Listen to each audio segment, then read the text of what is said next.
Learn about another voice and culture of Taiwan with We Love Hakka. 现在就让我们一起加入客家风情，大家来讲客家吧。Hello everyone, welcome back to another edition of Practical Hakka here on Icrt. Hello， 你好，大家好，我係 Alice Pong。Hello, 你好，大家好，我係 Joseph Ling. This month we're teaching you terms that are associated when you're not feeling too well. It could be a common cold, maybe you need to go see a doctor, or maybe you need to go to the hospital. 其实我不舒服就是我们这个月的这个主题，对不对？愛莫鬆鬆，愛莫鬆鬆 I'm not feeling too well, alright? 那今天呢，通常呢，我们可能会教一些可能是头痛啊、小感冒的东西。今天我们带大家去医院，好不好？或诊所啊。OK。对对对，因为毕竟有的时候真的就是要去面对医生，要去打针，要去挂号等等之类的。OK? So these are things you might be doing at a clinic or at a hospital. The first thing to do 就是要挂号，对不对？ Make an appointment or register. 挂號，挂号，好像去刮痧了。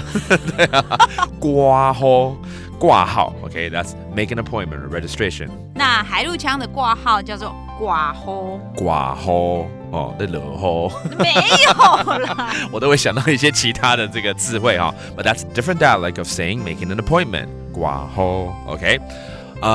有的時候呢，哪怕是感冒。有时候打针會比較快一點，對不對？對。那有一些當然病狀呢是需要打針的啊。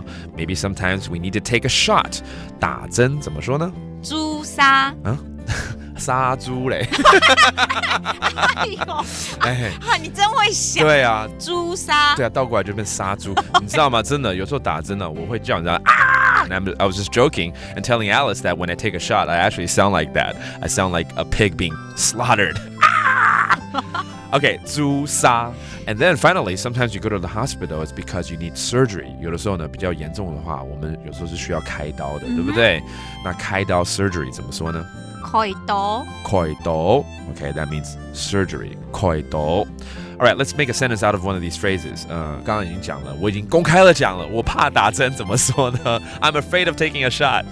愛驚朱砂。愛驚朱砂 That means I'm afraid of taking a shot. All right, let's review all these terms. Making an appointment or registration. 掛號。掛號。掛號 And then you have taking a shot. 朱砂這記得了。然後再來開刀 surgery. 開刀。開刀 And finally, the whole month, it's all about I'm not feeling well. 我不舒服。愛莫鬆鬆。愛莫鬆鬆 And there you have it. That's today's Practical Hakka. 什麼大家？俺只識張來了。